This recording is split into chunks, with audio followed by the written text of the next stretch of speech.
नातं निर्माण होतं नकळत दोन जीवांमधील विलक्षण ओढीनं.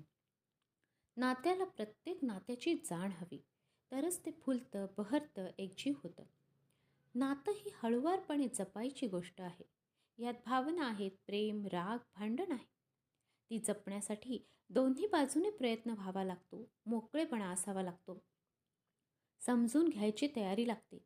काही नाती खूप छान जपता येतात, तर काही कितीही जपली तरी सांभाळता येत नाहीत. त्या नात्याला काळोखाची किनार लागतेच.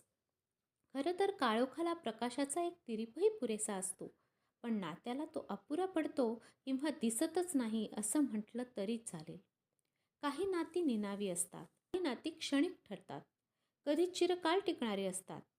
नाती प्रेमाची असतात तोपर्यंत चांगली असतात, पण त्यातलं प्रेम संपलं की तेढ निर्माण होते. मग जपलेलं नातं क्षणार्धात तुटतं. काही नाती अशी असतात की आपल्या मनातील सर्व काही बोलायला लावतात, तर काही अगदी याच्या उलट. काही कळूनही मोकळे वाटत नाहीत, त्यात मत्सराचा वास येतो. मग नातं उरतं ते फक्त समाजाला दाखवण्यापुरतं.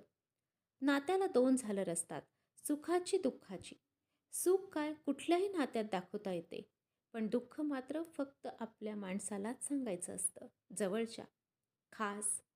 कारण ते माणूस आपलं असतं, आपल्याला समजून घेणारं असतं. मग अशीच नाती दृढ होतात. कितीही वर्ष सरली तरीही अढळ चिरंतन राहतात.